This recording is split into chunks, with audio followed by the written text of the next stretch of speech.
7.2 goes over addition and subtraction formulas when we're working with sine and cosine.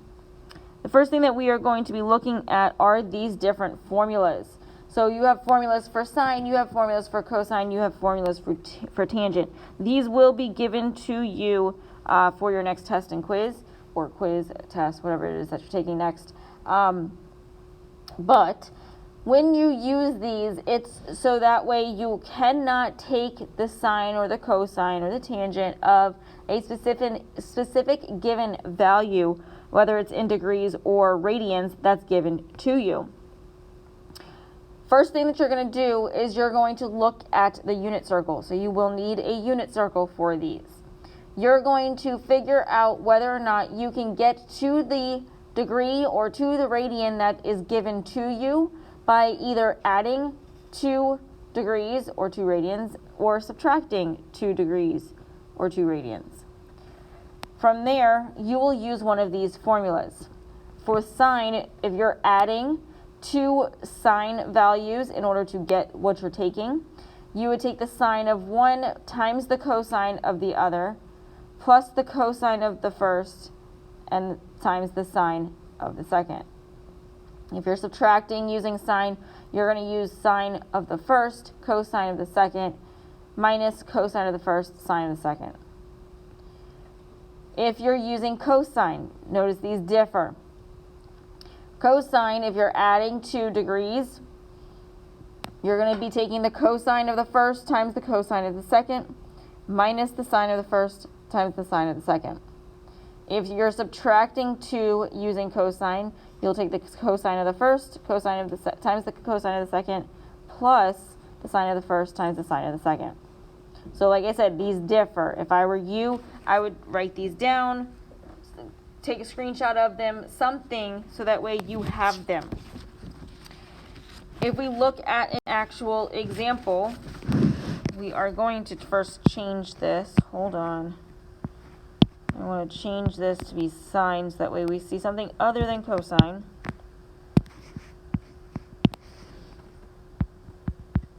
Okay, so if we look at the first example, we're taking the cosine of 75 degrees. If we look at our unit circle, 75 degrees is not one of those measures. So we're going to look to see what can make 75 degrees. So by adding 2 degrees, maybe like 30 and 45, we can get 75. So what I'm going to do is I'm just going to make a note on this that this is 30 degrees plus 45 degrees. We're working with cosine and we're working with addition here. So because we're working with cosine and addition, we're going to use the formula for cosine with the addition of 2 of these angles. So that gives us cosine. They use S. I don't like using S. I'm going to use U and V. So cosine U, cosine V plus, or sorry, no, we're adding, so this is going to be subtraction. Sine U times sine V. Which means we're going to take the 30, we're going to take the 45, we're going to plug them in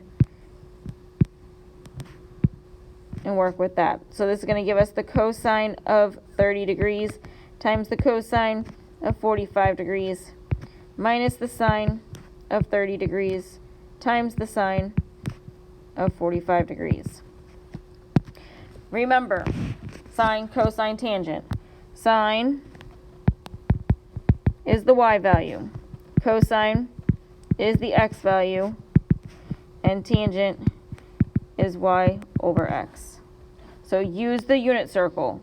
For the 30 degrees, we have the square root of 3 over 2, 1/2. So anywhere cosine 30 degrees is the square root of 3 over 2, 1/2.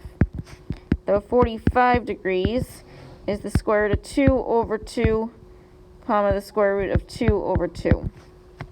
So if we said that sine is y, cosine is x, if we're taking the cosine of 30 degrees, that's the x value in the 30 degree ordered pair. So it's the square root of 3 over 2 times cosine 45, the x value of the 45 degrees, is the square root of 2 over 2. Minus the sine of 30 degrees, sine 45 degrees, that's the y values from these ordered pairs. So the sine of 30 degrees is 1/2 times the sine of the 45 degrees is the square root of 2 over 2. We are going to multiply these insides of the parentheses. So we're going to have the square root of 6 over 4 minus the square root of 2 over 4. Combine this as one fraction, that's just the square root of 6 minus the square root of 2 all over 4.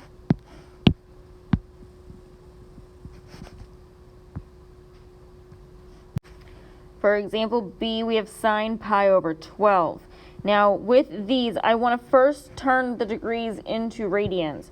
So I'm going to multiply this pi over 12 by 180 over pi. Those pi's would cancel. 12 goes into 180 15 times? Yes, 15 times. So this is just the sine of 15 degrees. Now, 15 degrees is what 2 degree measurements on the unit circle added or subtracted together. Well, if we did 45 minus 30, we would get the 15. So if we use sine and we use the formula for subtraction, that means we're going to do the sine of the first angle times the cosine of the second angle minus the cosine of the first angle times the sine of the second angle. So we're going to just do sine u cosine v minus cosine u, cosine u sine v. All right, so again, the 45 degree we said was square root 2 over 2, comma square root 2 over 2.